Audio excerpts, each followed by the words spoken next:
ایک صحابی فرماتے ہیں کہ ہم لوگ نبی کریم صلی اللہ علیہ وسلم کے ساتھ ایک انصاری صحابی کے جنازے میں قبرستان گئے۔ جب ہم قبر کے پاس پہنچے جو کہ ابھی کھودی نہیں گئی تھی، نبی کریم صلی اللہ علیہ وسلم وہ قبر کی تیاری کے انتظار میں تشریف لائے اور آپ کے آس پاس ہم بھی اسی طرح متوجہ ہو کر بیٹھ گئے جیسے کہ ہمارے سروں پر پرندے بیٹھتے ہو۔ آپ کے ہاتھ میں لکڑی تھی جسے زمین کو کھرد رہے تھے، جو کسی گہری سوچ کے وقت ہوتا ہے۔ پھر آپ نے اپنا سر مبارک اٹھایا اور 2 یا 3 بار فرمایا، قبر کے عذاب سے اللہ تعالیٰ کی پناہ مانگو۔ پھر فرمایا، اللہ کا مومن بندہ اس دنیا سے جدا ہو کر جب قبر میں دفنا کر دیا جاتا ہے تو تمہارا رب کون ہے؟ وہ کہتا ہے کہ میرا رب اللہ ہے۔ پھر پوچھتے ہیں کہ تمہارا دین کیا ہے؟ وہ کہتا ہے میرا دین اسلام ہے۔ پھر پوچھتا ہے کہ یہ آدمی جو تمہارے بیچ نبی بن کر بھیجے گئے تھے، یعنی حضرت محمد صلی اللہ علیہ وسلم، ان کے بارے میں تمہاری کیا رائے ہے؟ وہ کہتا ہے وہ اللہ تعالیٰ کے رسول ہیں۔ فرشتے کہتے ہیں کہ تمہیں یہ بات کس نے بتائی، یعنی تمہیں ان کے رسول ہونے کا علم کس کے ذریعے سے ہوا؟ وہ کہتا ہے کہ میں نے اللہ تعالیٰ کی کتاب پڑھا،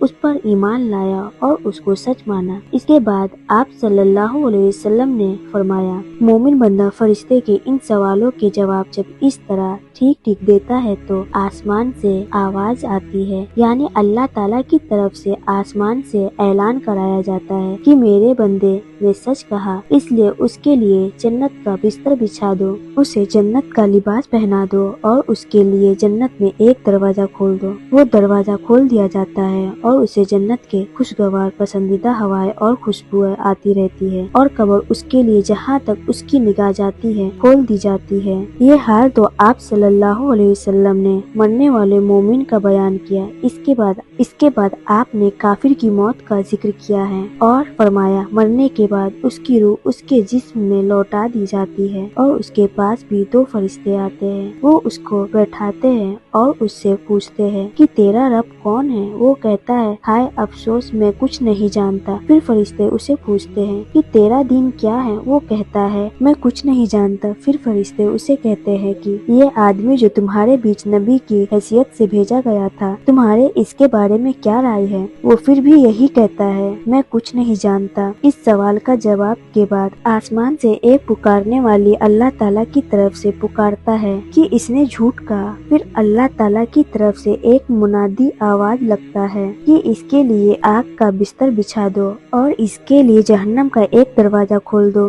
جہاں سب کچھ کر دیا جاتا ہے۔ آپ صلی اللہ علیہ وسلم فرماتے ہیں، جہنم کے اس دروازے سے جہنم کی گرمی اور جلنے جھلسانے والی ہوائیں اس کے پاس آتی رہتی ہے اور قبر اس پر اتنی تنگ کر دی جاتی ہے کہ جس کی وجہ سے اس کی پسلیاں ایک دوسرے میں گھستی جاتی ہے۔ فرشتوں کا کافر کو یوں کہنا کہ اس نے جھوٹ کہا، اس کا مطلب یہ ہے کہ کافر کا فرشتوں کے سوال کے جواب میں انجان ہونے کی ظاہر کرنا جھوٹ ہے، کیونکہ حقیقت میں وہ اللہ تعالیٰ کی توحید، اس کے رسول اور دین اسلام کا انکاری تھا۔ پلیز میرے بھائی بہن، جہنم کی آگ سے ڈرو۔ سوچو تو ذرا کہ اگر ہمارا تھوڑا سا ہاتھ جل جاتا ہے تو کتنا جلن ہوتا ہے۔ اس دن کا سوچ کے آپ گھبرائے، ڈرے اور اللہ کے راستے پہ آ جائے۔